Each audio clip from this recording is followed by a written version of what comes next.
Hello, आप सब लोगों का हिंदी की इस क्लास में एक बार फिर से स्वागत है। आज हम एक नई किताब शुरू कर रहे हैं। कौन सी क्लास में? बीए पार्ट 3 के पेपर फर्स्ट में। हम लोगों ने बीए फाइनल में जो आधुनिक काव्य नाम से किताब है उसमें से काफ़ी कुछ कर लिया। थोड़ा बहुत मैं चाह रही हूँ कि हम जब क्लास लगे फिजिकली तो एक दूसरे के आमने सामने होकर पढ़े, और वैसे घबराने की बात नहीं है। बाकी सारा भी क्लास में जैसे भी होगा करवाने की कोशिश करूँगी। बाय द वे, क्लास नहीं ही लगी तो आपके पास ये वीडियोज है, आप इनको जब चाहे देख सकते हैं, जितना चाहे देख सकते हैं, दोबारा से देख सकते हैं। और नहीं तो हम लोग जितना भी कर चुके हैं वीडियो में उन सबको भी मैं शुरू से क्लास में करवाऊंगी। कोई बहुत बड़ी बात नहीं है कि मैं दोबारा क्लास में कैसे करवाऊंगी, हम सब कर सकते हैं। फिलहाल हमने शुरू किया है ये जो हमारी किताब है शंभूक। आप देख रहे हैं जगदीश गुप्त की इस कृति को। यह खंड काव्य है। जगदीश गुप्त आधुनिक युग के महत्वपूर्ण कवि हैं। नई कविता आंदोलन में इनका योगदान है। शंभूक एक खंड काव्य है। प्रबंध काव्य के 3 भेद होते हैं, महाकाव्य, खंड काव्य और चंपू काव्य। इनके नामों से बहुत कुछ स्पष्ट है। मैं अलग से वीडियो बना चुकी हूँ, आप सर्च करेंगे मेरे वीडियोज में तो महाकाव्य क्या है, इसकी विशेषताएं, इसका स्वरूप, इसके उदाहरण आपको मिलेंगे। ठीक उसी तरह खंड काव्य क्या है, इसके स्वरूप के बारे में, विशेषताओं के बारे में, महत्वपूर्ण उदाहरणों के बारे में आपको पूरा एक वीडियो मिलेगा। फिलहाल इतना है कि खंड जोड़ काव्य यानी काव्य तो है, और चूंकि प्रबंध काव्य का भेद इसलिए प्रबंध भी है, लेकिन जीवन के एक अंग का विश्लेषण इसमें अच्छी तरह किया जाता है। महाकाव्य में संपूर्ण जीवन का सांगोपांग विवेचन होता है।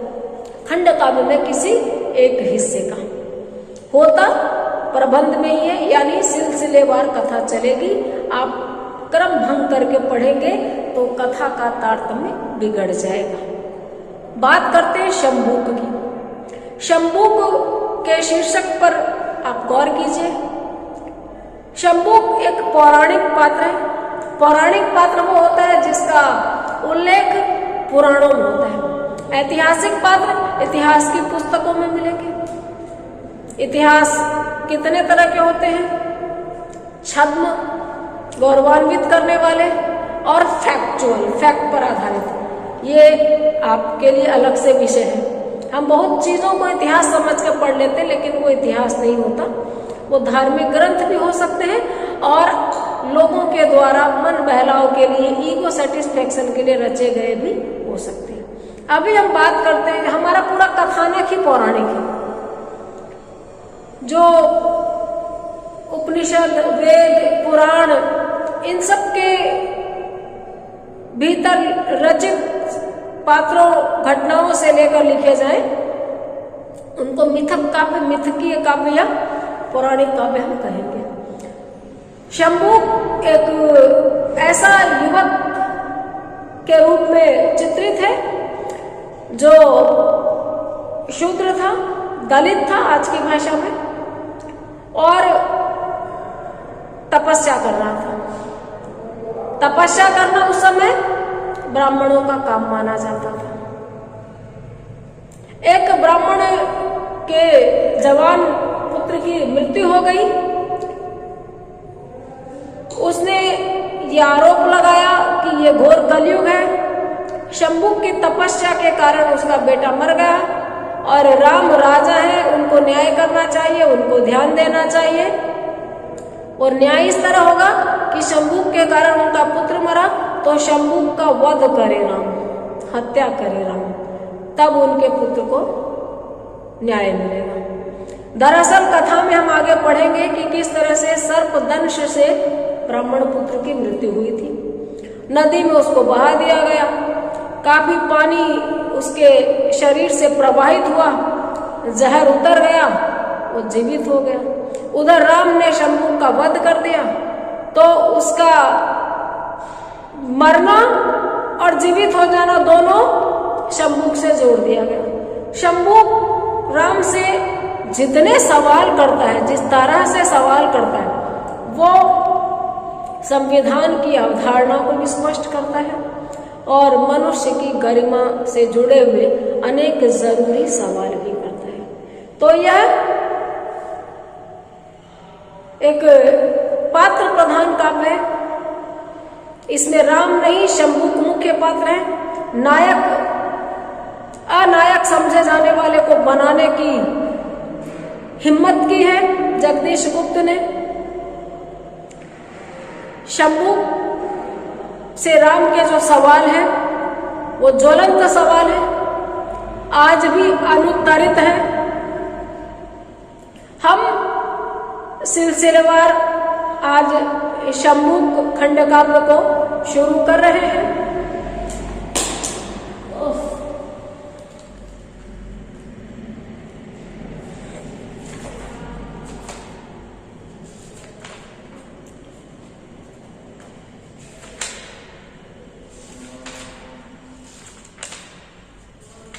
आपसे मेरा आग्रह है कि शंभुक पुस्तक को आप खरीदिए और शुरू में जो कुछ पेज 14 पेज लेखक के द्वारा कथानक को शुरू करने के पहले लिखे गए भूमिका के रूप में, वो कथा को समझने में आपके दृष्टि विस्तार को मदद देंगे। आपको कथा समझने में आसानी होगी और छोटे बड़े प्रश्नों का उत्तर भी उधर से निकलेगा। मैं उसकी रीडिंग यहाँ लगाकर नहीं सुना रही, क्लास में तो मैं मोटी बातें बताती रहती हूँ। जरूरत पड़ी तो उस भूमिका से रिलेटेड एक वीडियो अलग से मैं बनाऊंगी। फिलहाल आप इसमें देखिए 8 सर्ग हैं। सर्ग प्रबंध काव्य में अध्याय को कहते हैं। सर्ग उच्छ्वास कांड पहला है राजद्वार खंड, लेकिन राजद्वार खंड से भी पहले मंगलाचरण एक इसमें भाग रखा गया। होता ही है खंड काव्य में मंगलाचरण, देव स्तुति, दुर्जन निंदा, साहे वक्त की प्रशंसा। तो मंगलाचरण की प्रतीकार्थ पंक्तियां मैं यहां आपके सामने पढ़ती हूं। हे राम, इसमें आदि बोधक चिन्ह है। जब हम संबोधन करते हैं तो संबोधन कारक होता है और विस्मयादि बोधक चिन्ह होता है, एक सीधी लकीर और नीचे बिंदी। हे राम, तुम्हारी रचि रक्त की भाषा में हर बार तुम्ही से कहता है शंभुक मूक, तज कर्म वेद पथ वर्ण भेद पथ अपना कर, मानव समाज की ऊर्ध्वमुखी मर्यादा में तुम गए चूक। हे राम, तुम्हारी रचि रक्त की भाषा में, राम को कटघरे में खड़ा किया है यहाँ शंभुक ने कि राम ने जो भाषा रची है वो रक्त की भाषा है। राम ने जन्मना और कर्मणा सिद्धांत में से जन्मना उठा लिया है कि जन्म के आधार पर क्षत्रिय होगा, जन्म के आधार पर शूद्र होगा। वेदों में काम के आधार पर बताया था। जैसे विश्वामित्र क्षत्रिय थे लेकिन उनको राजर्षि कहा जाता था, ऋषि माना जाता था। हर बार तुम्ही से कहता है शंभुक मूक, तुमसे मूक होकर शंभुक एक बात कहता है।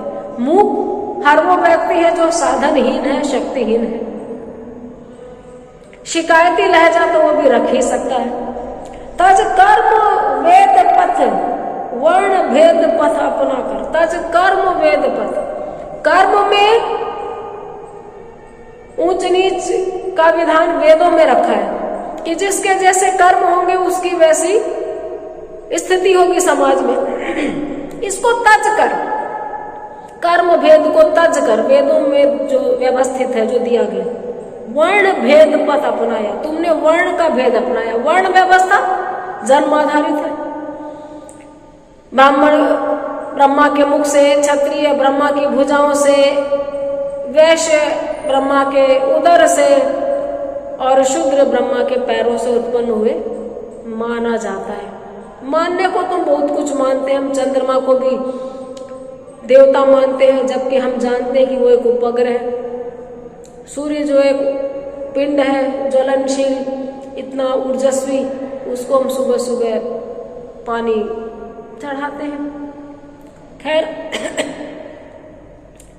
अगर यही हो तो पूरे विश्व में इतने तरह के लोग हैं, इतनी तरह की प्रजातियां हैं, उनका जन्म ब्रह्मा जी ने कैसे कैसे किया हम एक्सप्लेन नहीं कर सकते। साइंटिफिकली इन सारी चीजों को पढ़ने के लिए चार्ल्स डार्विन की किताब है origin of the world species, वो पढ़ी जानी चाहिए। उसमें पृथ्वी की रचना,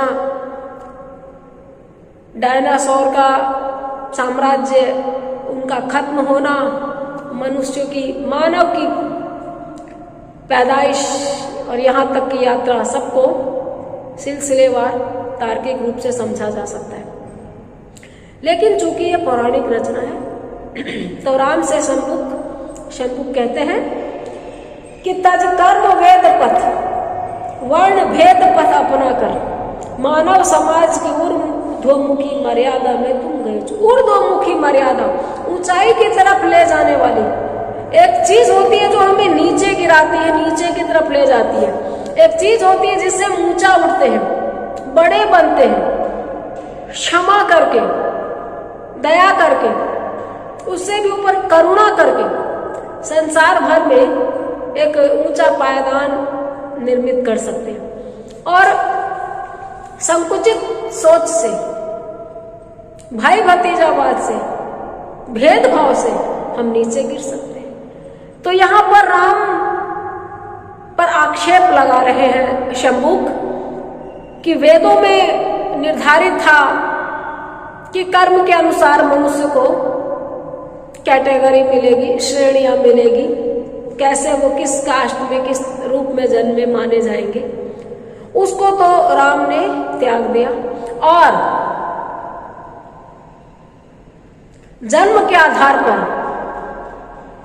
एक आदमी का जन्म एक कास्ट में हो गया तो वो महान हो गया, और दूसरी कास्ट में जन्म लेने से, एक कास्ट भी नहीं वर्ड था, फला वर्ड में जन्म लेते ही वो सर्वश्रेष्ठ हो गया, ईश्वर का प्रतिनिधि हो गया, धरती का मालिक हो गया। और एक वर्ड विशेष में जन्म लेते ही वो सबसे निकृष्ट हो गया। ये सारी चीजें निंदनीय है, त्याज्य है, वरेण्य नहीं है, प्रश्न किए जाने योग्य है, शंभुक कहता है। और ऐसा करके अपना कर मानव समाज की ऊर्ध्वमुखी मर्यादा में तुम गए चूक। मानव समाज की ऊंचाई की तरफ ले जाने वाली मर्यादा, ऊपर उठाने वाली मर्यादा में अपने को रखने से राम चूक गए। ये प्रारंभिक पर पंक्तियां हैं। इसके बाद पेज पलटने पर दो और पंक्तियां हैं। मनुजता हो जहां आहत मूक, वहीं उसका स्वर बने शंभुक। मनुजता यानी मानवता, मनुष्यता जहां आहत हो, चोटिल हो और चुप रहने पे मजबूर हो, वहीं उसका स्वर बनकर शंभुक आए, ऐसा खंडकाव्यकार का कहना है। अब जो है हमारा पहला सर्ग शुरू होता है, राजद्वार। आगे ज्योति मंडित दीर्घ उन्नत दिव्य राजद्वार, पीछे शक्तिशाली लोक रक्षक राम का दरबार, ऊपर तोरणों आच्छादनों कलशों ध्वजों की पांति, जितने रूप उतने रंग, जितने रंग उतनी भांति, सहज प्रहरी दंडधारी हर प्रहर, हर दिशा उल्लास की उठती लहर। यह अयोध्या का हृदय प्रत्यक्ष है, कौन इससे अधिक है समकक्ष है। चीर कर सहनाइयों का नाद, वेदता किसका असीम विषाद, शब्द कर्कश बोलता है कौन, अमृत में विष घोलता है कौन। राम के दरबार का चित्रण है। कैसी व्यवस्था है राम दरबार में। कोई भी पैरा व्याख्या के लिए आए तो उसकी व्याख्या करने के लिए 4 चरणों से गुजरना पड़ेगा। सबसे पहले प्रसंग, प्रसंग में रचना और रचनाकार का नाम यानी प्रस्तुत पद्यांश, अगर वो प्रोज में है तो गद्यांश, पोएट्री में है तो पद्यांश, यानी पद्य में है तो पद्यांश, गद्य में है तो गद्यांश। राइटर का नाम, रचना का नाम। प्रस्तुत पद्यांश पाठ्य पुस्तकों में संकलित, ये हमारे सिलेबस में पाठ्य पुस्तक में है, पाठ्य पुस्तकों में संकलित हिंदी साहित्य के चर्चित कथाकार या साहित्यकार जगदीश गुप्त द्वारा रचित खंड काव्य शंबुक से उद्धृत है। पहले राइटर का नाम आ गया, उसकी एक विशेषता आ गई कि वो किस तरह से प्रसिद्ध है, तो नई कविता के प्रमुख कवि, और फिर एक छोटा सा विशेषण रचना के साथ, यानी रचना और रचनाकार दोनों के नाम के साथ हमें एक विशेषण जोड़ना है। इसमें हमने लिख दिया खंड काव्य, इससे पता चलता है कि किस विधा की रचना है। फिर संदर्भ, संदर्भ में कि ये जो पंक्तियां हमको मिली है, पेपर में हमको पंक्तियां रिटर्न मिलेगी, ये जो हमको व्याख्या करने के लिए पंक्तियां दी गई है, ये क्यों कही गई, किसने किसको क्यों कहा, और इसके पहले ऐसा क्या हुआ था जो ये पंक्तियां कही गई। पूर्व की पंक्तियों से उसका संबंध स्थापित करना, ये संदर्भ में। अगर पूर्व में पंक्ति नहीं है तो राइटर की मन स्थिति उस समय क्या रही होगी। फिर है व्याख्या। व्याख्या के लिए हमको जो गद्यांश या पद्यांश दिया हुआ है उसके हम शब्द तो बदल देंगे और अर्थ नहीं बदलेंगे, भाव वही रखेंगे, शब्दों को हम बदलने में माहिर होते हैं। इतनी कला में आती है, हमें कोई बात बोले हम उसको कितने रूपों में किसी तक पहुंचा सकते हैं, और बढ़ा चढ़ा के कहना, क्योंकि स्पष्टीकरण करना होता है व्याख्या में मूलतः। प्रसंग, संदर्भ, व्याख्या और फिर विशेष। विशेष में फिर हम 1 2 3 4 पॉइंट बनाएंगे कि कवि या रचनाकार इस पंक्ति के माध्यम से, इस बात के माध्यम से किस चीज पे जोर दे रहे हैं। हम उसमें पढ़ेंगे तो किसी चीज के बारे में तो बता रहे होंगे ना, और दूसरा हमारा जो उसको उस चीज पर जो समझ विकसित हुई, हमने उसको क्या समझा। देखिए वो भी कह तो रचनाकार ही रहे, लेकिन हमारा भी तो कोई दिमाग है ना, हमने भी तो कुछ समझा होगा, तो हम इससे, इस पंक्ति से क्या समझते हैं, हमने क्या इससे निष्कर्ष निकाला, वो लिखेंगे। तीसरा, भाषा।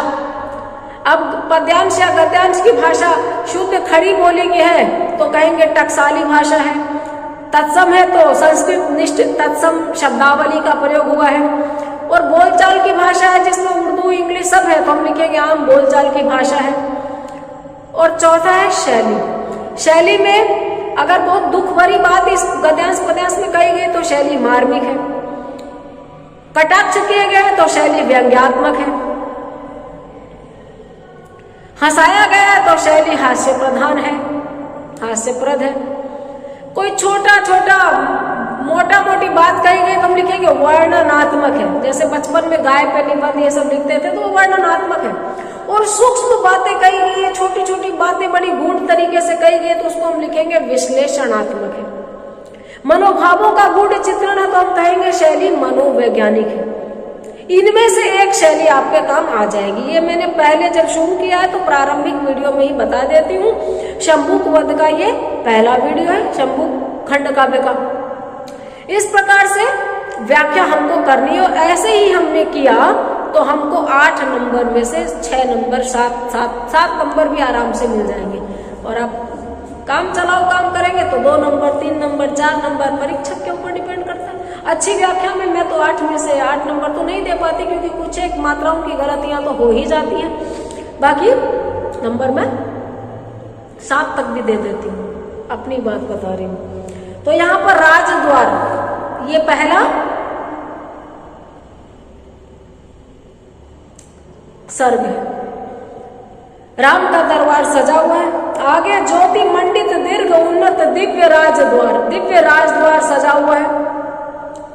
राम का दरबार है, छोटा मोटा कैसे होगा, खूब सजा। और देखिए यहाँ पे बहुत सारी बातें सिलेबस के तौर पे मैं पढ़ाऊंगी, अर्थ भी स्पष्ट करूंगी, उससे मेरे विचारों का ताल्लुक नहीं होगा। जहां मुझे कहना होगा आप समझेंगे कि मैं कहाँ क्या ऐड कर रही हूँ, क्या समझा रही हूँ।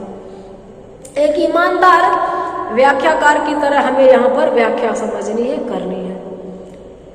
तो आगे ज्योति मंडित दीर्घ उन्नत दिव्य राजद्वार, पीछे शक्तिशाली लोक रक्षक राम का दरबार। आगे तो बहुत बड़ा द्वार है, राजद्वार, और उसमें उन्नत खंबे पिलर्स लगे हुए हैं। पीछे उस दरबार में, उस द्वार के पीछे शक्तिशाली लोक रक्षक राम का दरबार, उसमें राम का दरबार लगा हुआ है, जो शक्तिशाली है, जो लोक की रक्षा करने वाले हैं। ऊपर तोरणों आच्छादनों कलशों ध्वजों की पांति, ऊपर तोरण लगेंगे, तोरण समझते हैं ना, दरवाजे के ऊपर सजावट के लिए खूबसूरत लड़ियां लगाते हैं।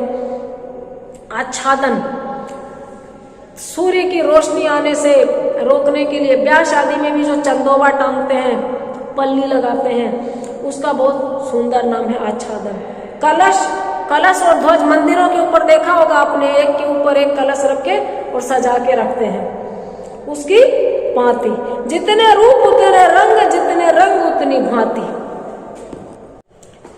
तो ऊपर तोरणों आच्छादनों कलशों ध्वनि की पांति, जितने रूप उतने रंग, जितने रंग उतनी भांति। जितने तो रंग हैं उतने ही रूप हैं, और जितने रंग है उतने ही प्रकार के डिजाइन हैं। इन कलशों की और तोरणों की डिजाइनों के बारे में, रखी हुई आकृतियों के बारे में, उनके रंगों के बारे में कवि यहाँ पर बता रहे हैं। बहुत सुंदर भव्य भवन हो तो तरह तरह से उनकी साज सज्जा की ही जाती है। तो राम के दरबार की, राज दरबार की यहाँ पर ये स्थिति है।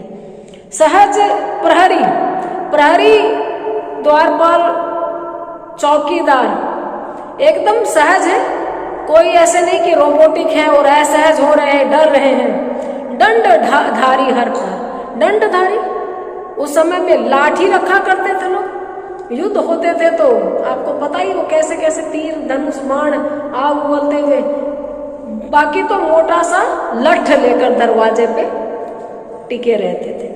हर दिशा उल्लास की उठती लहर। राजा का दरबार है, राम का दरबार है, राम लोक स्वीकृत राजा थे, तो उल्लास की लहर हर दिशा से उठती थी वहां।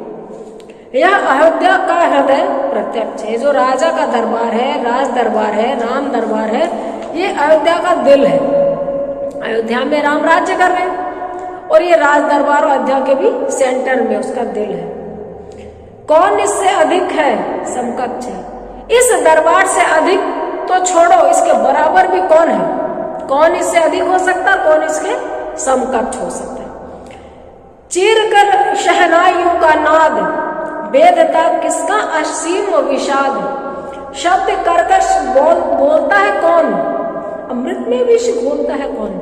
यहाँ पर शैली प्रश्नवाचक आ गई है कि ये जो शहनाइयां राम दरबार में बज रही है, इन शहनाइयों के स्वर को, नाद को, संगीत को भेद कर, भंग करके किसका असीम विषाद, बहुत अधिक गहरा दुख विषाद कहलाता है, कौन उसको तोड़कर भेद कर यहाँ तक पहुंच रहा है। शब्द कर्कश बोलता है कौन, ऐसे कर्कश शब्द कौन बोल रहा है? कहाँ तो गीत संगीत चल रहे हैं, शहनाइयां बज रही है, दरबार सजा हुआ है, उसमें ये इतने विषाद के साथ कौन बोल रहा है? अमृत में विष घोलता है कौन? सारा वातावरण अमृत में और उसमें ये कर्कश शब्द ध्वनि विष में, कौन घोल रहा है? शिखा खोले क्षुब्ध ब्राह्मण एक, दे रहा अभिशाप पाहे फेंक। शिखा खोले, पंडित लोग चोटी रखते हैं, इस पर मैं कोई टिप्पणी अभी नहीं करूंगी। शिखा खोले क्षुब्ध ब्राह्मण एक, दुखी नाराज एक ब्राह्मण, दे रहा अभिशाप बाहें फेंक। अपनी बाहें खोल खोल के जाओ, तुम्हारा नाश होगा, तुमने कुछ नहीं किया, तुमने निराश किया, ऐसे दोनों बाहें गुस्से में फटकारता है इंसान, फटकार के वो अभिशाप दे रहा। भूमि पर उसका तरुण प्रतिरूप, भग्न निश्चल यज्ञ का जो युग। उसका तरुण प्रतिरूप जमीन पे पड़ा था। उसका तरुण प्रतिरूप मतलब ब्राह्मण के जैसा दिखने वाला डिट्टो, ब्राह्मण की शक्ल सूरत लेकर पैदा हुआ उसका बेटा जो उम्र में कम था, उसका छोटा प्रतिरूप ही दिख रहा था, जैसे वो बच्चा लग रहा था, बूढ़े ब्राह्मण का छोटा रूप है वो। वहां भग्न निश्चल यज्ञ का जो युग, बलि पशुओं को बांधने के लिए खंबा होता है, जब बलि दी जाती है तो वहां पे खंबा रखते हैं, उसे बलि पशु को बांधते हैं, उसको यूप कहते हैं। वो ऐसे पड़ा था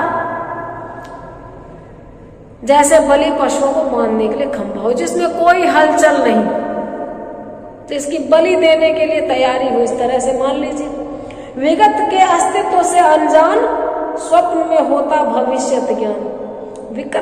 विगत जो बीत गया उसके अस्तित्व से बहुधा हम अनजान हो जाते हैं, भूल जाते हैं या हमें पता नहीं। स्वप्न में होता भविष्यत ज्ञान, और सपने में हमारे भविष्य का कई बार हमें आभास हो जाता है, हम देखने लगते हैं। रात्रि के पिछले पहर निस्तब्ध, व्यक्ति से जो बोलता प्रारब्ध। रात्रि के पिछले पहर, रात जब बीतने की तरफ जाती है तो उसको पिछला पहर निस्तब्ध, खामोशी से, चुप्पी से, व्यक्ति से जो बोलता प्रारब्ध। जैसे इंसान से उसके पूर्व जन्मों के कर्म बात करते हो।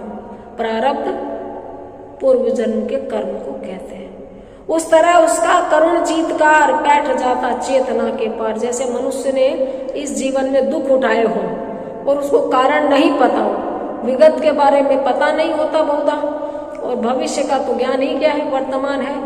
लेकिन आप अगर बार बार सवाल कर रहे हो कि मुझे ऐसा निकृष्ट दुखी जीवन क्यों मिला, तो जैसे नींद में, सपने में आपके पुराने दुष्ट कर्म याद दिलाए कि ये किया था इसलिए अब ये होना है, उस तरह से उसका करुण चीत्कार बैठ जाता चेतना के पार। जैसे कर्म इंसान को इंगित करके लताड़ते हैं, बोलते हैं, दुखी करते हैं, कटघरे में खड़ा करते हैं, सुनाते हैं, और इंसान तड़प के रह जाता है। वैसे उसका करुण चीत्कार चेतना के पार जा रहा था। शांति फिर भी राम का दरबार, वो इतना दुखी दरवाजे पे खड़ा है, इस तरह से राम से बातें कर रहा है, ललकार रहा है पूरे दरबार को, अपनी करनी को, अपने दुख को, अपने भाग्य को कोस रहा है। जैसे उसके कर्म और उसके बीच में गुत्थम गुत्था होने की स्थिति बनी हुई हो।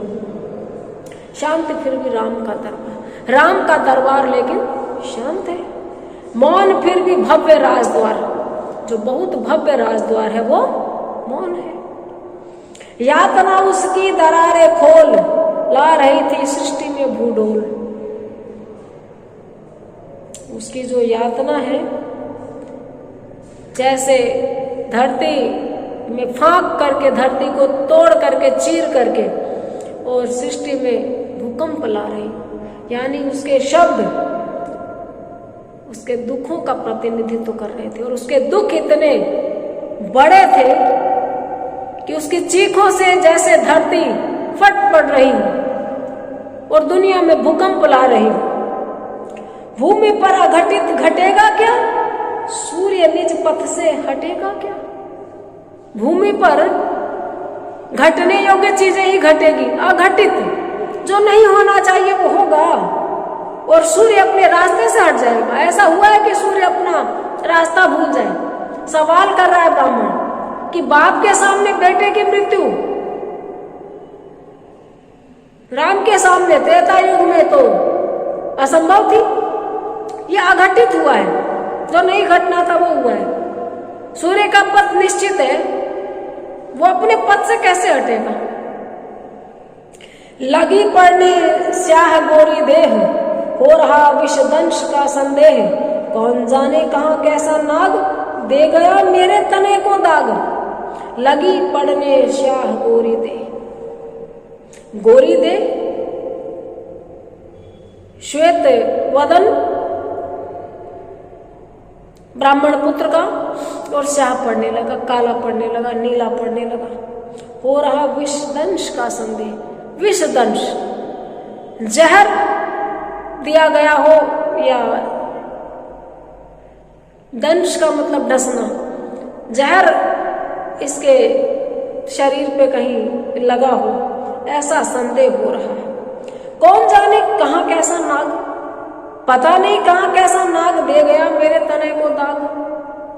दो दांत वो चुभोता है तो उसके छोटे छोटे दाग पड़ जाते हैं सांप के दांत के। तो तने यानी पुत्र, पता नहीं कौन किस तरह का नाग था जो उनके बेटे को, उसके बेटे को डस गया और उसके शरीर पे ये विषैले दंत छप कर गया, छोड़ गया दांतों के निशान। बुझा मेरा वंश दीपक आज, राम ये कैसा तुम्हारा राज। शोक से ब्राह्मण हुआ नहीं शब्द, घट गए जो आयु के सबब। अब जिस पे जोर चलेगा उस पे चलाएगा। राम के दरबार में आके खड़ा हो गया है ब्राह्मण और बोल रहा है बुझा मेरा वंश दीपक आज। वंश दीपक में रूपक अलंकार है। वंश रूपी दीपक आज ब्राह्मण का बुझ गया। यह कैसा राज है तुम्हारा? शोक से ब्राह्मण निशब्द हो गए। इतने दुखी थे ब्राह्मण कि मुंह से आवाज निकलनी बंद हो गई। ऐसा लगा जैसे यानी उत्प्रेक्षा अलंकार, ऐसा लगा जैसे उनकी आयु के वर्ष ही घट गए।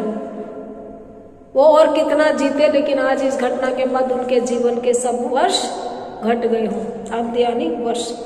इतने दुखी हैं ब्राह्मण, शोकाकुल है ब्राह्मण, राम के दरबार में आके खड़े हैं ब्राह्मण। आगे क्या होगा ये हम नेक्स्ट वीडियो में जानेंगे। फिलहाल इतना ही। देखते रहिए, बने रहिए। Have a nice day.